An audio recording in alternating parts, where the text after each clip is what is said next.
The feds, desperate to keep some power, are on the move with billions of fiat dollars in bribes. Posted by Benjamin. August 12, 2013.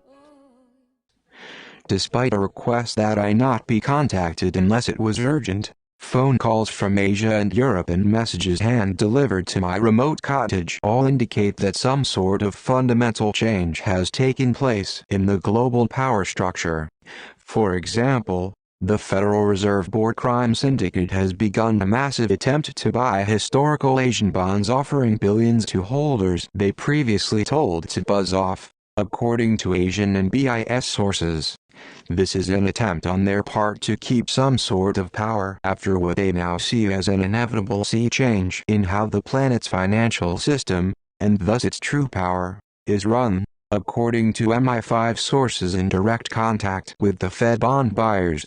The Feds are now offering billions of dollars for historical bond boxes they used to buy for a few hundred thousands of dollars if they decided not to kill the would-be seller instead. This may be tempting to the holders of these bonds, but they need to remember that at the end of the day the Feds will be lucky to emerge from all this with their skins intact. In any case, the White Dragon Society has suggested to bondholders that there is no need to sell bonds with a face value of trillions of dollars for a fraction of what they are worth. Instead, the WDS will meet with representatives of the Feds, of Asian secret societies, of the Illuminati and the Committee of 300 in the autumn to try to come up with a win-win solution for everybody. In the meantime, it is recommended that people enjoy the rest of their holidays and charge their batteries for what is likely to be a historical fall in more than one sense.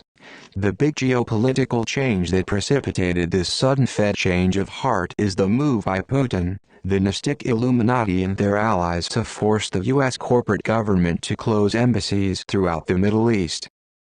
This has underlined, for all to see, the biggest geopolitical sea change in the West since the fall of the Soviet Union. Western Europe, which is deeply in debt to the rest of the world, is now relying on Putin and his allies for energy. That means, in essence, Western Europe and the Middle East are no longer under Cabal military control. The Pentagon, although still in charge of by far the most potent military force on Earth, no longer wishes to work for Cabal oil interests in the Middle East. Instead, they are concentrating on successfully surfing the big switch in financial power to Asia and to anti-fascist forces in the West. The background for this is that Asian royal families and other interests are now looking like they will finally get justice after over 100 years of being lied to and manipulated by the families that own the Federal Reserve Board.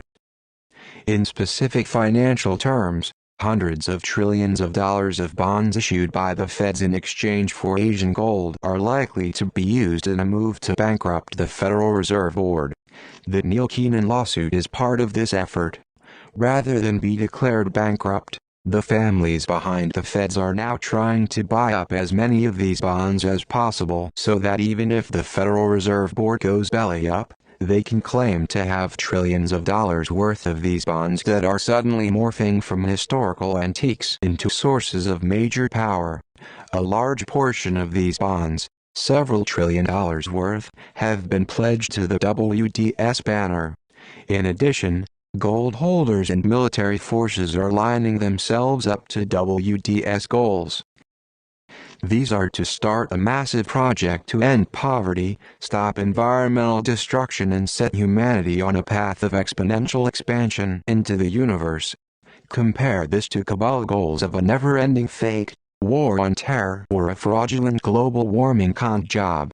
The top leadership of the Cabal was simply hoping to keep in power indefinitely by killing 5 billion people and enslaving the rest. This is extremely well documented. In such circumstances, it is a good idea to step back and look at the big picture.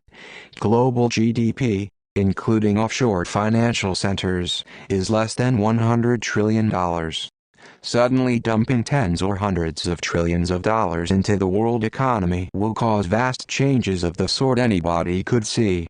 If the money is just handed out like free booze, There would be a huge party followed by a huge hangover. At the end of the day, the same old gangsters would still be in charge.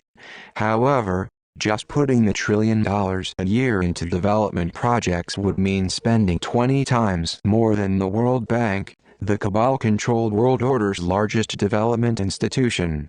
That alone would be enough to end poverty.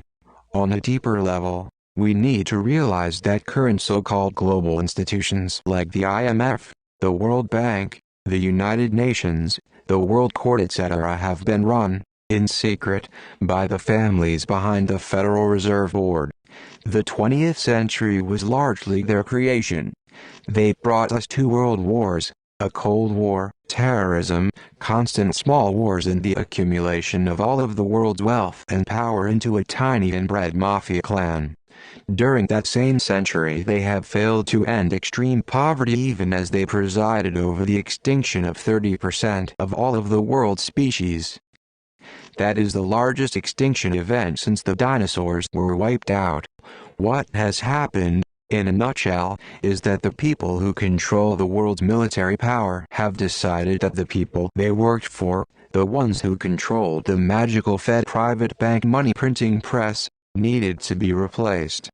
The big delay so far has not been any love for the people in charge, but rather disagreement over what will happen next. Those disagreements are now ending. There are still no firm dates for when the big, visible changes will happen, but they will happen.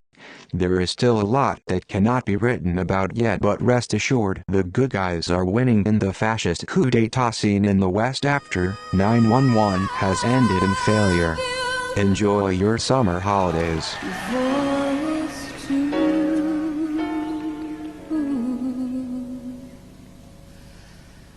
Let